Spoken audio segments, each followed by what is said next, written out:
Hello, bienvenue à notre nouvelle vidéo. Comme nous le savons, dans notre chaîne, nous travaillons pour booster nos différentes connaissances afin de devenir beaucoup plus rapide au traitement de nos cas au quotidien. Alors ici, nous avons une liste des agents. Là, on a les résultats des agents au cours d'un mois.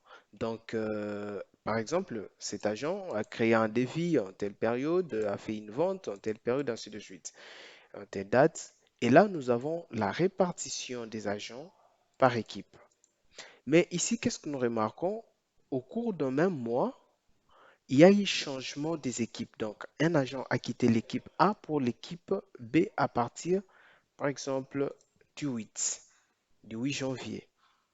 Mais ici, il s'est fait que nous avons une même, nous avons une liste, un tableau, mais dont un agent va se retrouver sur des équipes. Donc, il va se retrouver dans des équipes sur un même tableau. Le faire manuellement, oui, c'est possible, mais ça nous prend beaucoup de temps. Voilà pourquoi je vous invite à s'abonner dans notre chaîne pour ne pas rater de prochaines vidéos, enfin de voir, d'apprendre encore beaucoup plus de tactiques pour être plus rapide au traitement de nos cas au quotidien. Alors, ici, qu'est-ce que je vais faire? On me dit que du 1er au 8, donc voilà, du 1er au 8, les agents étaient sur une équipe. Je mets A. Ces agents étaient subdivisés sur une base de données d'une certaine manière. Et à partir du 9, et à partir du 9, on nous dit que les équipes ont changé. Donc, je sélectionne simplement le vide et je mets B, par exemple. Voilà. Alors, ici, qu'est-ce que je vais faire?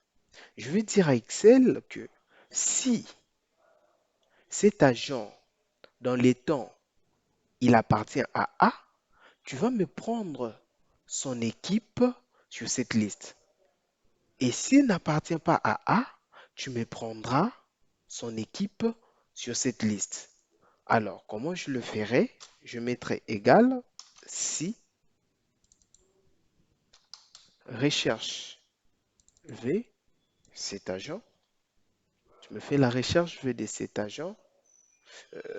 Qu'est-ce que j'écris? Désolé. Égal si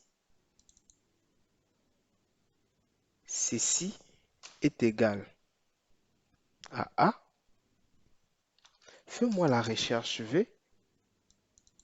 Fais-moi la recherche V de cet agent sur cette liste. Mais tu me prendras la valeur D. Ne pas oublier de mettre valeur s'il faut pour que les résultats soient conformes. Et si ce n'est pas le cas, tu me feras la recherche V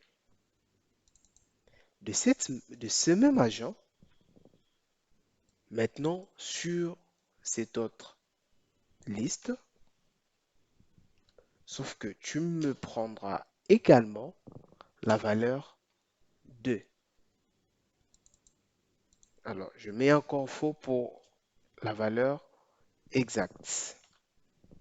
Et puis, je bloque. Je vois ici que cet agent est sur l'équipe D. Je duplique. Je vois que j'ai de dièse valeurs. Alors, ce sont peut-être des agents qui ne sont, qui n'appartiennent à aucune liste. Alors, pour enlever ces dièse valeurs, je vais simplement ajouter 6 erreurs.